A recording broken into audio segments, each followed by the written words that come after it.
またまた超絶マニアックな部分に入ってきました。もうこんな部分を見てもう楽しんでいただけるのかどうかちょっともう不安なんですけど、もう本当好きな方だけ見てください。これ365ベーベーナのちょっとごめんなさい、まだ汚れてますけどごめんなさい、ちょっと今分解したてなんだけど、これがクランクやな。クランクからこれこうよ、こんな感じで一回これギアで振り分けられるんよな。こう感じでギアで振り分けられて、この先にタイミングベルト、これ富田プーリーだけど、このタイミングベルトのプーリーがかかって、でベルトを回してる。でこれ見ての通り、これ一発減速しとんやな。これギア比を見ての通り減速かけてます。これ3分の2に減速しておいて、それから最終的に、ベルトを半分、カムシャフトは2分の1もある。ここから言うと2分の1になってるんだけど、これのやっぱりこういうとこを減速かけてるっていうのがやっぱりさすがだなと思うよな。もともとディノなんかのエンジンが、タイミングチェーンや、またマニアックな話をすると、昔のフェラーリの250なんかの V12、あれは、トリプルローラーチェーンがダブルローラーチェーン、トリプルローラーチェーンで確か直接カムシャフトまで RV12 やカムシャフトまでくくってたと思う。だけどそれしちゃうとチェーンの収束が結構バカにならないんですよね。トリプルローラーやからすごい幅になるしね、チェーンの。でなかなかそのチェーン周りのトラブルがちょいちょい出たという話を昔のメカニックに聞くとやっぱり聞きます。でその新世代設計した V12 だから、僕らが積んでるエスパーダもそうだし、なんで350GT とかね、辺りのその V12 は全部この方式になったよな。一発ギアで減速して、これをチェーンでかけて回してる。だからチェーンの収束がすごい落ちてるんですよね。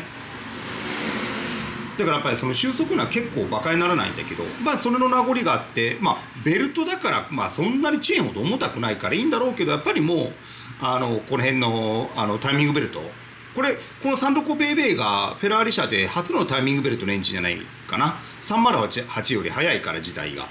でやっぱりもうこれもそのタイミングベルトで回すんだけど、やっぱりここはもう減速させていこうという考え方でやってます。この辺りはもう優秀やなと僕思うんですけどね。で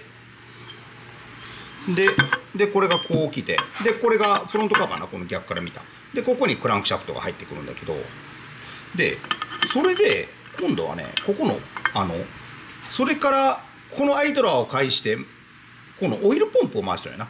でこっちはこれがアイドラー側に使ってウォーターポンプを回してるの、これウォーポンをなんだけど、ちょっとこれな、僕は見ておおと思ったのが、やはり僕は365ベイベーは初めてこうやってパラすんだけど、やはり最初にもこれねお伝えしたと思うんだけど、オイルポンプ、ここにギア式のオイルポンプが入ってるんだけど、オイルポンプの容量がもうちっちゃすぎると思うよな。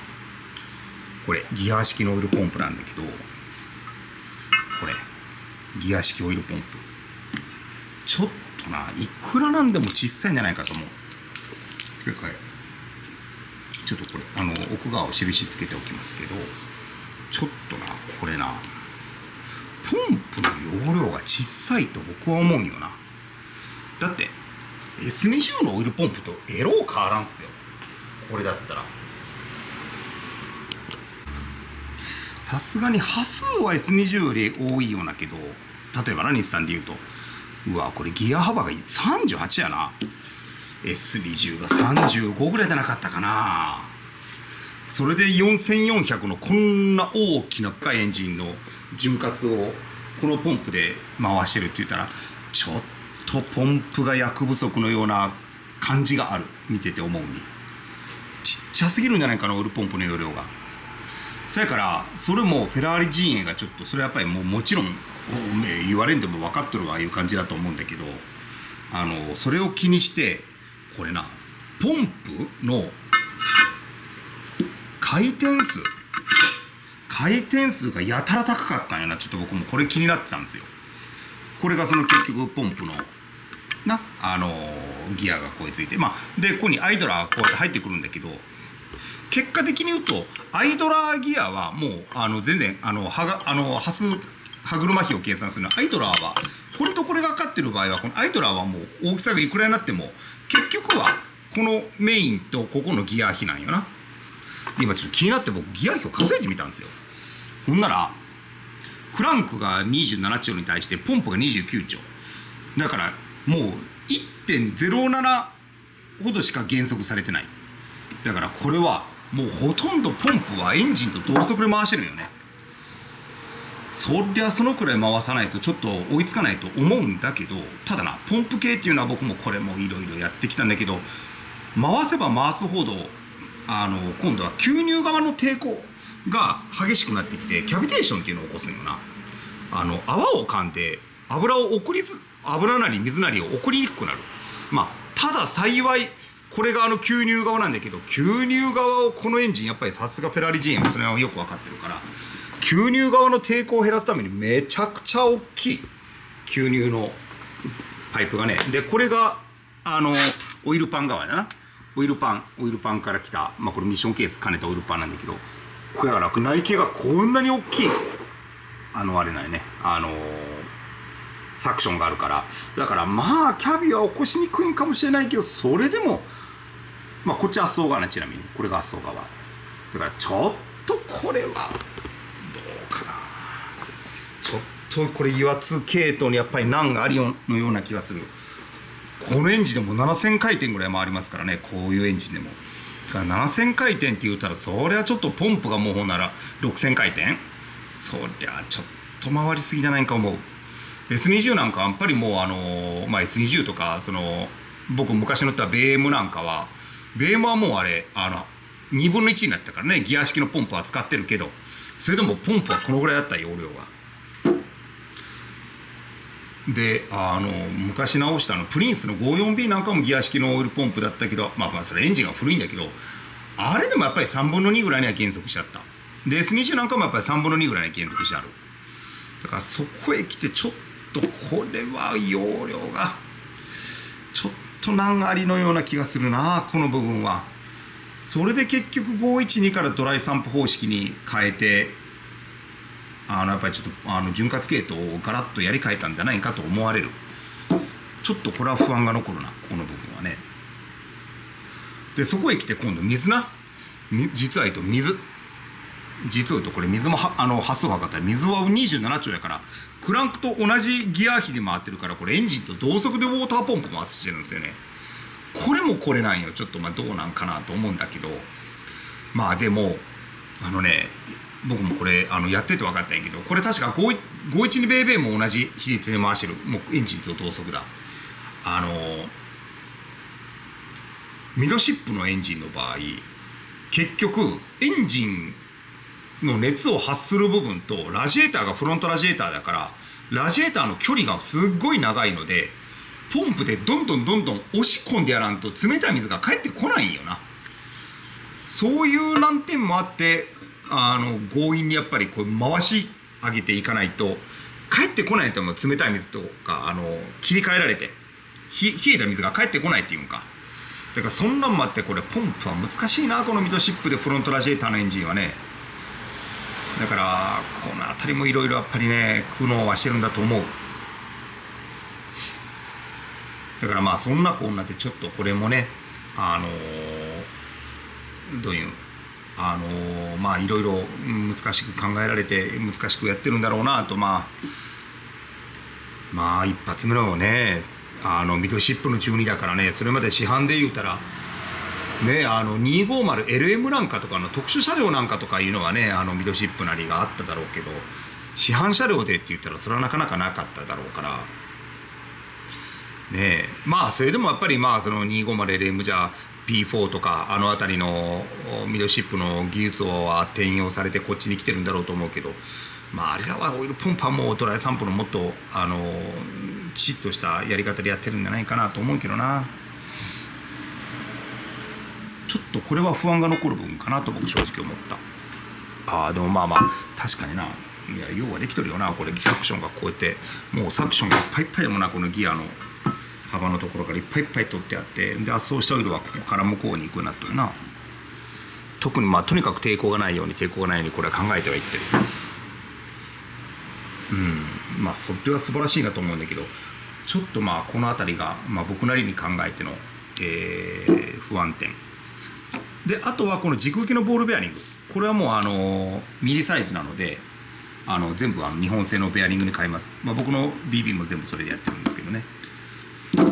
であとこのオイルシール、これもうオイルシールがもうこれカッチカチのオイルシールになってるんだけど、まあこれ絶対油が漏れてたと思うんだけど、これも日本製のオイルシールがあったので、まあそれに変えていきます。であともうこれ何もなくっていきなりリップが来てるんだけど、日本製のやつでこのチリオケ付き入れて、ここに一発ベロがあって、ここの間にゴミが入りにくいようなチリオケ付きのオイルシールが出てきたので、それで交換しようかと思ってます。クランクの先頭もこれももうカッチカチになってるんだけど、これももう国産のオイルシールで対応しようかなというふうな安米で進めてまいります。まあそんな感じでまあやっております。ちょっともうマニアックすぎてもうごめんなさい。もうちょっとね受けるような YouTube にすればいいんですけど、なかなかもう僕の場合ちょっとまあ受ける話がなかなかできないのでね、どうしてもこんな堅苦しい重たいお話ばっかりになるんですけど、もうついてこれる方だけついてきてくれたらもうそれで僕は十分満足なんで、ついてこれる方だけでよろしくお願いします。じゃあ進めていきます。まずは掃除やな。それとこれもオーナー様の希望で着色塗ってくれっていうことなので塗らしてもらいます。なのでこれもちょっともうきれいに汚れを取ってマスキングをしてツッチーが気持ちよく塗ってもらえるように一生懸命マスキングしていきます。はい、じゃあよろしくお願いします。今日は大雨の中、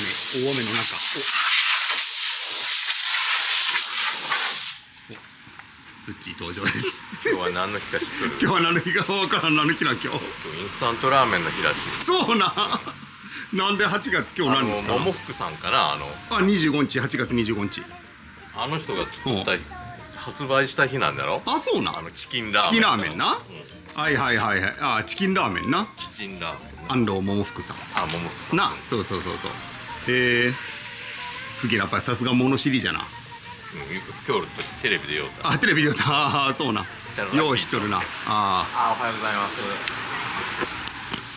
一応これ中だけ色はつけとくか。ねえよ。つけとこう。あんまり汚ねえ。中も汚ねえもんな。つけとこ。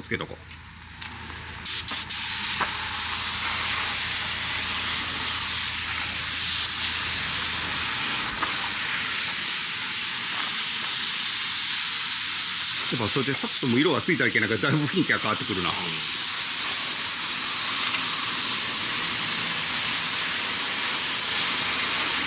ええな。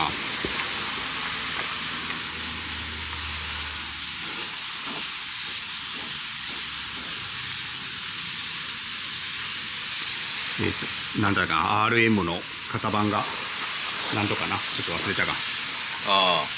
ダイヤモンド。ダイヤモンド。なんとこドロンジョが探そうだよ。そうかもしれん。ドロンジョな。でもドロンジョ死んだろ。死んだんかな。なんかドロンジョ役の人が死んだん。の声そうだ。まあそれはもう100年は前の話でドロンジョいたら。だってまだサザエさんが現役で勝ること自体奇跡かもしれない。僕は奇跡じゃ。そうじゃ。まあメンバーチェンジはなあったけど。原作者も死んでしもうとろ。死んだ。そうよな。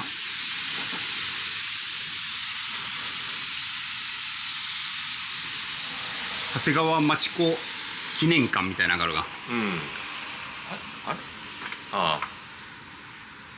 アンパンマンも死んだんかな。死んだ。アンパンマンは柳瀬なんとか先生よな。死んだ。だからもうそのやっぱりな後の人が書きおるいうことなんよな。それがすごいが。そうな。あれだけそうそう生き残ってることだそうよ。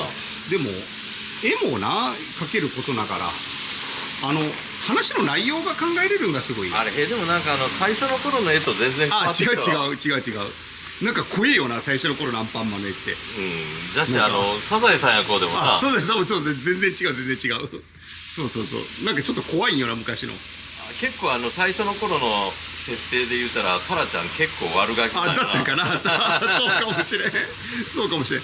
タマはいつ出てきたんか知らんけどな。そうやな。最初からおらんかったような気がするんだけどな、タマはな。あの人の声は不明なんよそうよ。頭のとこはいつも声の役誰か出てこんが。なるほどな。てんじゃねえかな。アンパンマンのなんかな、犬みたいなやつ。はい。なんか誰かが代役じゃんね、あれショーンかな。山寺なんとかいうのがかな。そうじゃないかな。まあ何でもよう知っとるな。いらんことだけはな。いやそれが今役に立つんだが、こうやってな。そうなの。それが大事だ。話のネタになる。そうネタになるわな。ただな、スッチーの妙義を見るだけではつまらんようしてもるかもしれんからな。まあこんなもんな、言うてもちょっとすりゃ誰でもできる。いやそれがいかんが、ほなわしができんもん全然。この間書き込みがあったよ。米頃言うのは小さい時ですか言うて米頃、確かにそうよな。米頃言うたらな。いやでも米頃は米頃で、米頃は米頃だ、確かにそうやな。これじゃ岡山弁が標準語だけど、そうしょうがねえよな。おええな。おお、ええ感じです。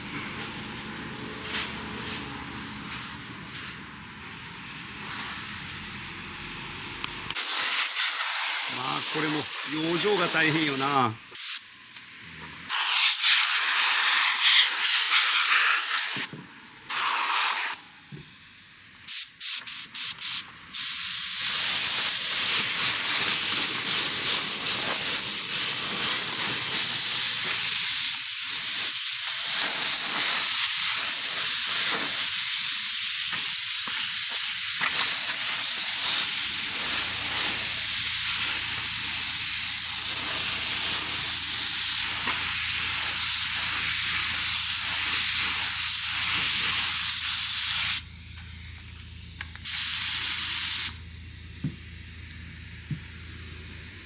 ウォーターポンプな。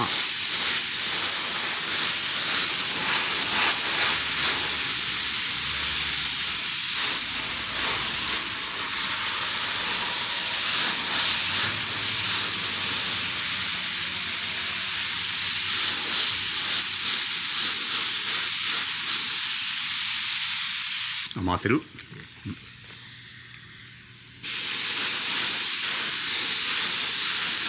なんか雨降ったら涼しくなると思って熱いやそう、湿度上がるのがもうええで。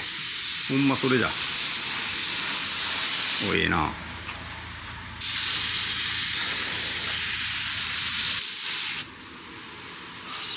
っしゃ。あったオッケー。運べる？